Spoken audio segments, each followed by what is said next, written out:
Hey, hey, hey. Testing, testing, testing. Hey, you hear me? You good? Okay, perfect.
the presser.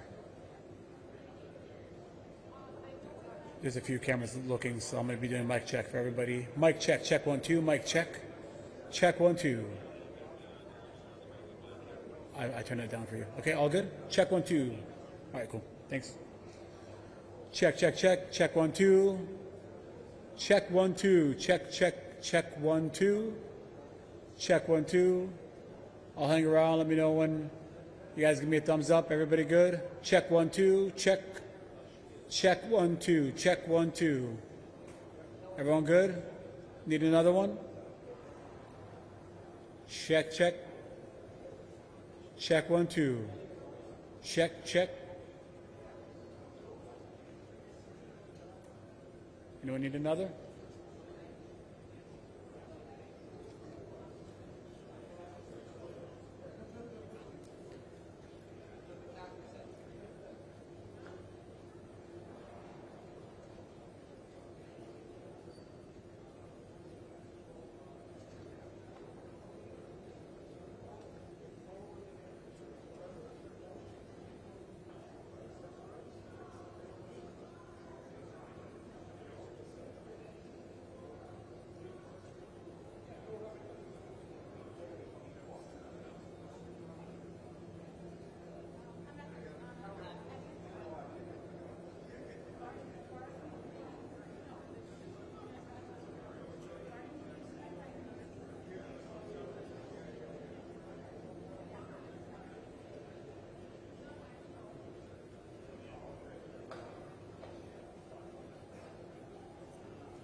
Good morning, everybody. I'm here with Nick Daniels from NACA. That's the union that the air traffic controllers belong to, as well as Frank McIntosh from the FAA, the ATO organization that manages this portion of the FAA that deals with air traffic controllers. So listen, I had a chance to go speak to some of the controllers here at Newark. We had some donuts, brought some coffee, brought them some pizza, but I wanted to talk to them about what impact this shutdown has on their lives, on their ability to do their jobs. And so these air traffic controllers, they're critical infrastructure. They're critical to the operation of the federal government. So they're required to show up for work. And when they come to work, I want them to think about the departures and arrivals of airplanes. I want to make sure they keep Americans safe and airplanes safe. But what the consistent message was from these controllers was they're not just now thinking about the airspace and the jobs they have to do in these towers or TRACONs or centers across the country. They're thinking about, am I going to get a paycheck? And their paychecks should come a week from tomorrow. And so now what they think about as they're controlling our airspace is, how am I going to pay my mortgage? How do I make my car payment? I have a couple kids at home. How do I put food on the table? I'm working 6 days a week. Do I have to take a second job and drive Uber when I'm already exhausted from doing a job that's already stressful to think about how I can make extra money because the government may not provide me a paycheck? So in a job that's already stressful, this shutdown has put way more stress on our controllers at a time when they're already working on equipment from the 1960s, 1980s, 1990s. We asked them to do their jobs on equipment that has not been state-of-the-art. We asked them to do their jobs on old equipment and keep our airports operational at a time when they don't have the best equipment at their disposal. And so I wanted to hear them out. I wanted to hear their concerns and make sure that that those who shut the government down, I want to make sure that Chuck Schumer and Hakeem Jeffries know that this is not consequence-free. There are issues that arise throughout America that impact our everyday lives, that can impact our safety when you shut the government down. And again, up in the tower, these are great American patriots. They're American citizens who are serving the American people. And I think it begs the question, why? Why would Chuck Schumer want to shut the government down and focus on people who are not American citizens and their health care, and issues that are going to evolve over the next weeks and months that he wants to shut the government down today? And again, I want to be clear. Do I think they're more stressed right now in our towers? Yes. Is our airspace unsafe? No. Right? If we think there's issues in the airspace, we will shut it down. We will close it down. We will delay. But again, it's creating a ripple effect for our controllers. Not only that, many of you know what essential air service is. So essential air service provides airline services to communities that normally would not get it. Right? So we give some subsidies to the federal government that in smaller communities to give them service from the airlines. That money runs out this Sunday. So there's many small communities across the country that will now no longer have the resources to make sure they have air service in their community. The number one user of this airspace is Alaska. Again, you don't have roads in Alaska. They travel by air, and a lot of these are small communities.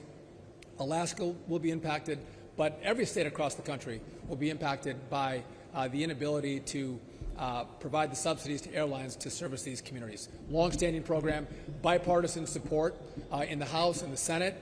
It's an important program, but we don't have the money for that moving forward. One last point. Many of you have heard me talk about surging air traffic controllers, making sure we get more controllers through our academy in Oklahoma City.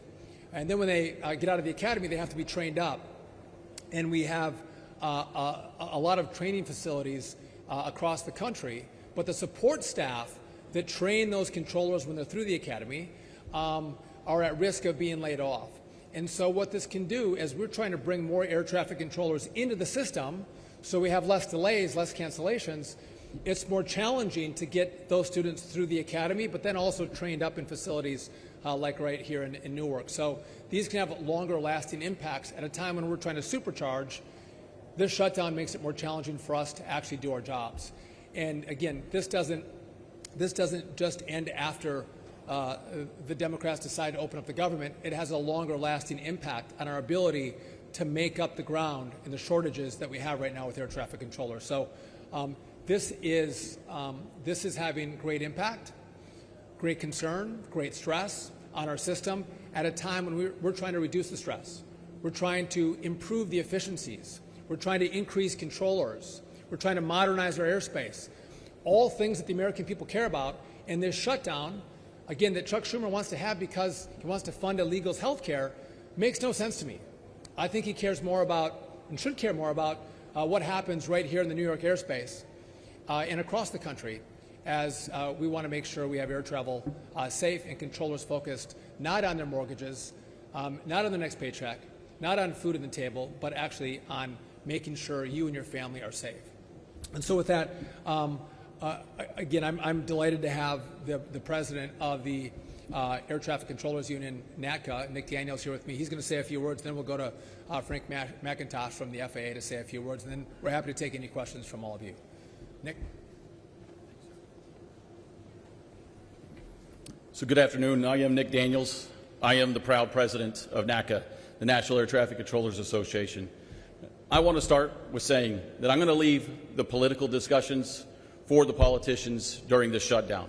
Today, I'm proud to speak on the behalf of the dedicated American worker who operates the national airspace system and ensures the safety of over 3 million passengers and tons of cargo each and every day. I'm here to advocate for the end to the shutdown. We need to bring this shutdown to a close so that the Federal Aviation Administration and the committed aviation safety professionals can put this distraction behind us and completely focus on their vital work. This work does include fulfilling Secretary Duffy's goals of accelerating the hiring of air traffic control, as he just spoke about, and modernizing our air traffic control system. Both initiatives are long overdue and require our immediate and our full attention. We do not have the luxury of time. We do not have time to waste on the unnecessary distractions created by this shutdown. So our message is clear: end the shutdown. Thank you very much.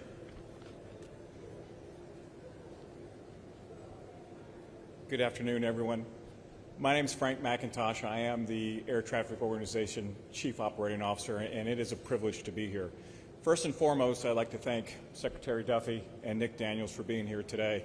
Once again, we went and saw an air traffic control facility staffed by men and women, air traffic controllers and technicians. Professionalism to safety is beyond reproach. And you see that amidst a very difficult time, a time of confusion where they show up, come to work, and keep people safe. What's on the line for us right now? We have a lot of momentum, thanks to Congress and $12.5 billion of a down payment of a modernization of an air traffic control system. We have a surge of air traffic controllers, per Secretary Duffy's plan, to get us healthy. I want to speak about Newark specifically. 24 controllers out of the 37 allocated, 9 in training. They are finally on the right path to get healthy, to provide critical services to this airport. I need those 9 individuals that are in training to just concentrate on becoming controllers and not add any other ambiguity to what they do day in and day out. You take that to 313 other air traffic controller facilities that are facing the same dilemma. Our controllers need the best.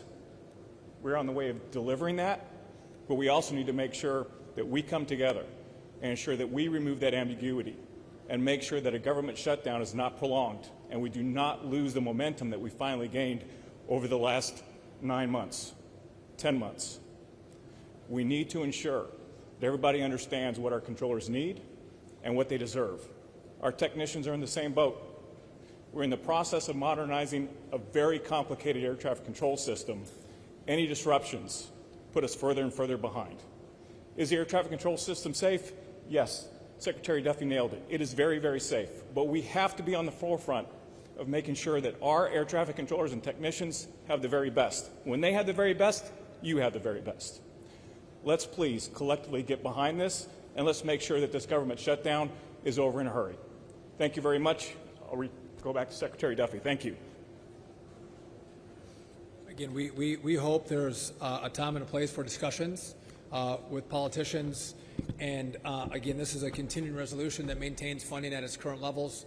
There's time to have disagreement, but there's real impact on the great work that we're trying to do. And by the way, this is bipartisan work. America cares about the work that we're trying to accomplish here. It's not, blue or red. It's American, and this is truly having an impact on our ability to accomplish those goals. With that, if you guys have any questions for any of the three of us, we're happy to take them. Yes. So, have you seen any increase in sick calls since the shutdown began? And if so, what happens when there's an operationally significant number? So we're tracking sick calls, sick leave, and have we had a slight tick up in sick calls? Yes. And then you'll see delays that come from that, right? Because again, our priority, I want to see your flight not be delayed. I don't want you canceled. But our priority is your safety. And so if we have additional sick calls, we will reduce the flow consistent with a rate that's safe for the American people. So we've had a slight tick ups, and they've been in certain areas, and we are managing that following that. Yeah.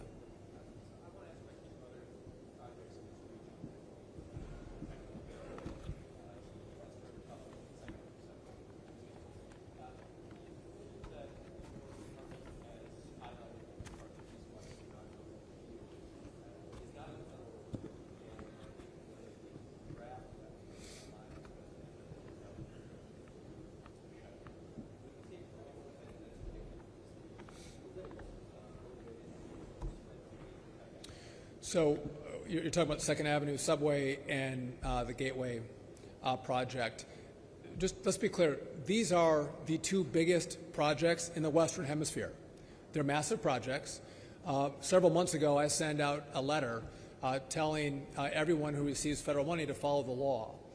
And again, this is in regard to disadvantaged businesses.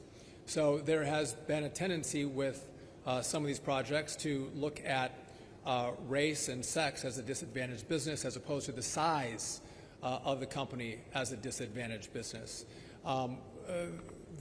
This is unconstitutional. It's contrary to law. And so we had sent out notice, again, months ago. We let them know that this was going to go under review. When the shutdown happened, our Civil Rights Division, most of it was furloughed, so the review process is going to take longer than what we would anticipate. So that's the process in which we're working through. And again, this is not shocking to anybody. We've expressed our concerns months ago, and now it was brought to fruition before the shutdown. And again, I don't want to see these. The president in his budget fully funded these projects. We're not trying to shut down these projects. To the contrary, we're trying to make sure these projects move forward and move forward fast. They're important. But the question is, why would Chuck Schumer, who says he cares about the projects, shut down the government so we don't have the staff to review the contracting authority used on these projects? And is it done constitutionally? Yes. So how long can the system run safely? So for essential air service, that is going to be impacted as of Sunday. It was going to be Thursday. We found some more money to put into it. We're trying to do the best we can to keep this process with minimal impact. The controllers have to show up for work, right? They have to come to work. They're part of our critical infrastructure. The problem is they're going to show up for work and they're not going to get paychecks. And like everybody here, these are working men and women who rely on their paychecks, and they set up their payments consistent with when their paychecks are going to come in. And they're going to do the work. They're not going to get the check. And again, they have bills they have to pay. So now they're thinking about that at the same time that they're controlling the airspace, which I don't like that. That is not, we want them to leave their personal problems at the door when they go into a tower or into a facility. And again, they've expressed those concerns to me. They're going to be there. They're going to continue to work. But they might actually have to take, someone was saying, I might have to pick up Uber. I work 6 days a week in the tower, and I might have to pick up some Uber jobs. So then they come in to work tired, exhausted, because they're trying to make that extra money to make ends meet, all the while working 6 days a week to keep you safe in the airspace. Yes?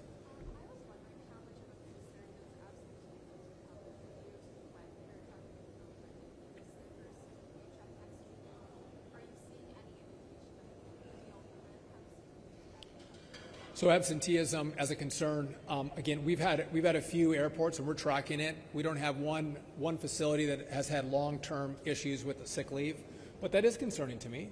And if someone has to take sick leave to drive Uber to make the difference, those are decisions they're going to make themselves. But of course, that's concerning for us. These are high-skilled, high-performing, safety-driven professionals. That I don't want them driving Uber. I don't want them finding a second job to pay the bills. I want them to get paid for the work they're doing today, keeping our planes in the air and our skies safe. Yes.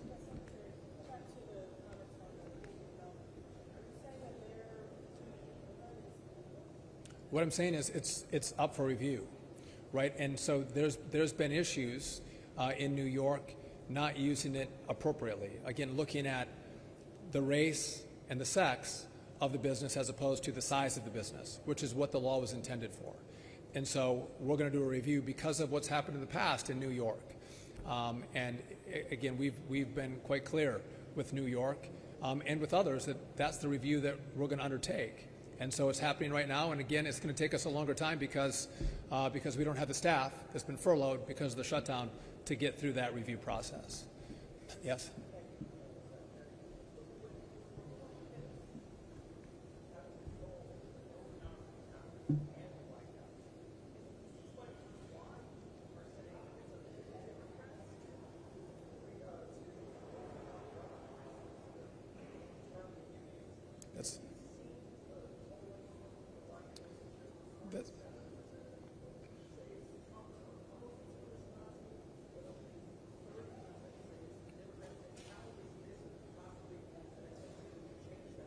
So that's a great question. The question is, Republicans control the House, Republicans control the Senate, Republicans have the White House.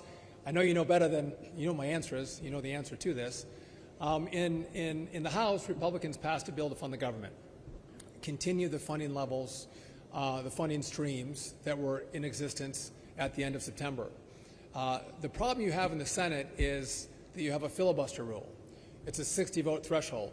So Republicans by themselves cannot pass what the House passed. They actually need Democrats to vote with them to fund the government.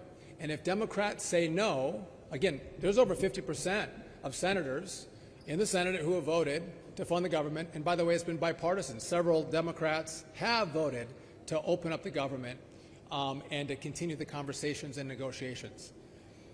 But when a majority of Democrats in the Senate say no, you can't get to that 60-vote threshold. So when I tell you that Democrats have shut down the government, it's Democrats who have withheld votes to prevent us in the Senate from getting to 60 votes, and therefore the government shuts down. So it's a 60-vote threshold, not a 50-vote threshold in the Senate. And again, if Leader Schumer wants to do a one-off and say, for this vote, you don't need Democrats, we'll just go with a simple majority, that's great. It'll open back up. But he's using his leverage point of the filibuster rule to make sure the government stays shut down, because you can't get to 60 votes without Democrats. That's the problem. I haven't seen the polling to which you refer, but I look at this and go, Republicans, again, have tried to just continue funding at current levels. Republicans have tried that. Democrats have tried to say there's other things that we want in this bill. And again, it does beg the question, why are we so concerned about illegals' health care? Why is that an issue? Again, we should care about Americans. We should care about American citizens, Americans' air travel. That's who we were elected to represent. And so I think the Democrats are misguided in what their priorities are. And they should focus on the American people as opposed to those who've come to the country illegally. Yes.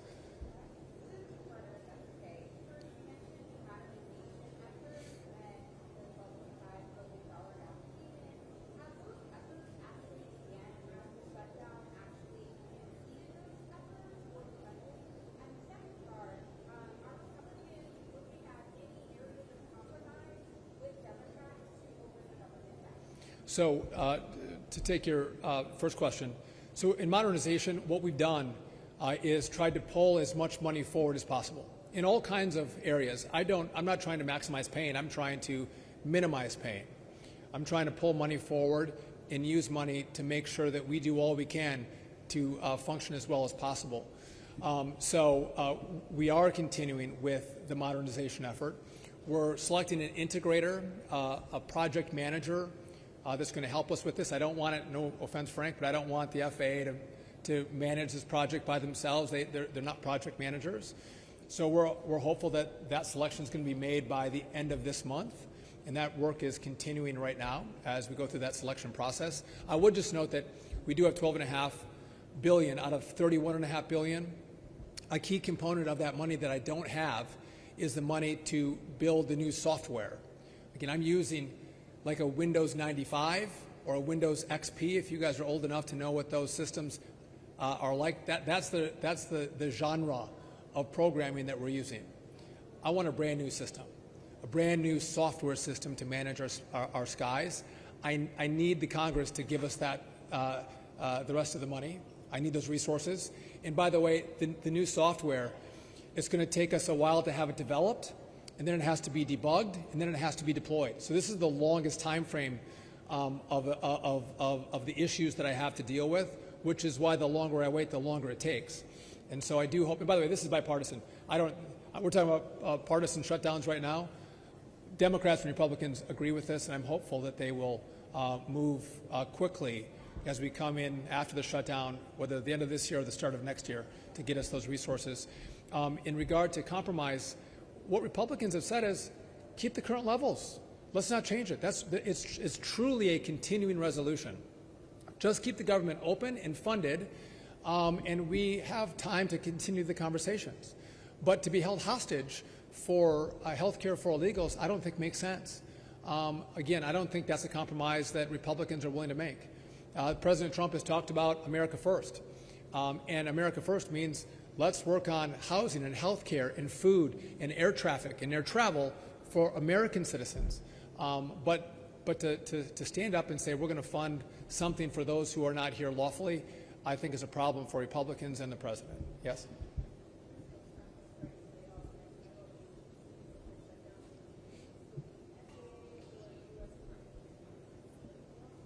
So we've had layoffs across the Department of Transportation, which FAA is part of. But in regard to critical staffing positions, like air traffic controllers, they have not been laid off, right? But the Civil Rights Division that reviews issues with the big projects in New York, they have been laid off. So again, if it's critical infrastructure, critical jobs that maintain safety, whether it's on our roads, our rail, our bridges, our airports, those folks come to work. But they come to work without a guarantee that they're going to get paid, which is why they're so concerned as they're in these towers, controlling this airspace, thinking about what's going to happen in their own homes. Again, they're not wealthy. They don't have 3 or 4 or 5 months of cash sitting in their bank accounts. Like many of us, they go from one paycheck to the next, and they rely on that to pay the bills. And as of right now, that paycheck's not going to come, and that concerns them. Yes.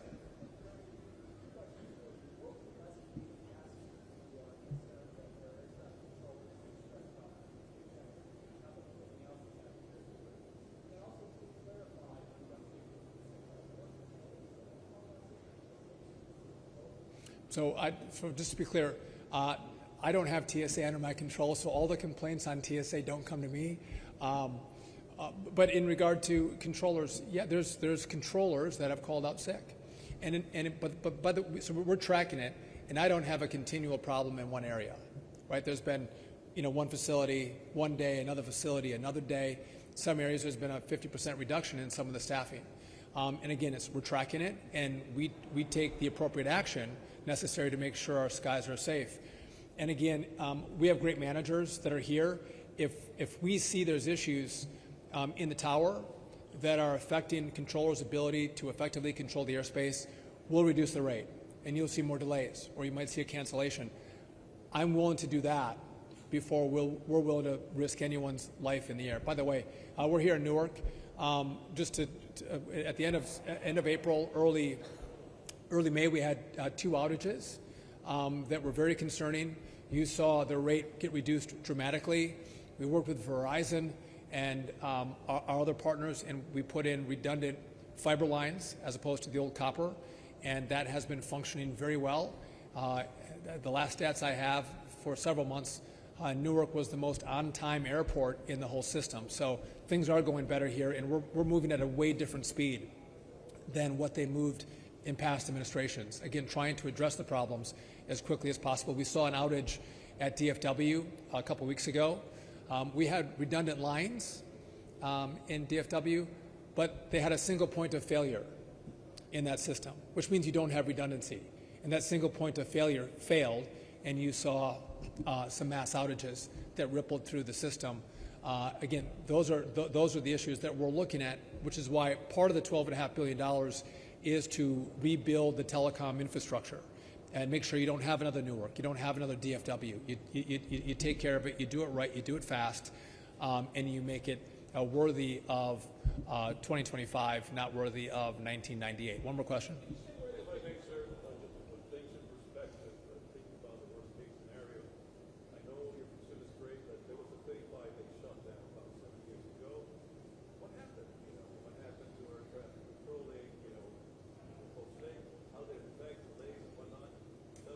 So again, okay, shutdowns have an impact. They do have an impact. I think what's different here is, why are we shutting the government down? Right? Are Republicans trying to put more things in the continuing resolution? No. They're trying to extend the funding of the government so negotiations can happen. Don't change a thing. Just continuing the current funding levels, which, by the way, a lot of conservatives don't like. Right? They might want to make changes themselves, but they said no. Just continue current funding. It's the Democrats who are trying to put in these ideological ideas of funding people who came here illegally and to fund their health care. And again, maybe older people don't care so much. You talk to younger people and talk about housing, affordability, health care, their ability to get a good job. The competition for housing, for health care, for jobs that happen when you bring illegals into the country is real for many Americans. And so, again, in this administration, we're going to put the American people first, the American people's priorities first, ahead of those who've come into the country unlawfully. And that's what President Trump and Republicans in the House and the Senate have said they're going to do. And it begs the question, why would Chuck Schumer want to change the funding stream for illegals and to get that be willing to shut down our government? It doesn't make any sense. Again, illegals don't vote for Chuck Schumer. They don't. But citizens of New York do, and there's real impacts in New York and in New Jersey where we're at right now. And so I don't know what the strategy is. Again, continue the current levels of funding. Have a conversation. But don't try to take the American people hostage with a shutdown and make sure that controllers don't have their paychecks, because that makes you feel better because you're fighting for illegals. Well, no. These controllers say, well, fight for us. Fight for my paycheck. I work hard for you, Chuck. Maybe you should work hard for me. And again, take weeks, take a couple months, and have the conversation with Republicans, but don't hold Americans hostage because you want to fund illegals' health care. That makes no sense. Again, by the way, no offense, Nick, but controllers a pretty wide array of political opinions. Again, probably lean a little more Democrat than Republican, but they want to be paid. They want to be paid for their work. Just like all you want to be paid for your work. They too want to get paid for their work. They don't have to think about where that paycheck's going to come from. But Chuck Schumer said, I want you to think about whether you can pay your mortgage or pay your car payment or put food on your kid's table, because I care more about illegals than I do about you. I think that's unacceptable. And again, I think it's my job to let you know what issues we're having because of the shutdown, what impact it could have on you, on your travel, on your projects. It's not cost-free. This does have an impact on the American people. And I think Chuck Schumer and Hakeem Jeffries should recognize that. And again, Republicans have both chambers, but Democrats have the votes that are necessary to open up the government. It's not a 50-vote majority in the Senate. It's a 60-vote majority in the Senate. And Democrats are using their votes to say, we want to keep this government shut down. And by the way, the vote to open up the government in the Senate was bipartisan. Democrats joined Republicans to say, yes, let's open this up. It was all Democrats that said, no, keep it closed. With that, we're going to keep you posted and updated as we deal with the continuing rollout and consequence of the shutdown. Like what happened today with controllers, we'll continue to keep you updated and apprised. But thank you for coming out today. We appreciate it.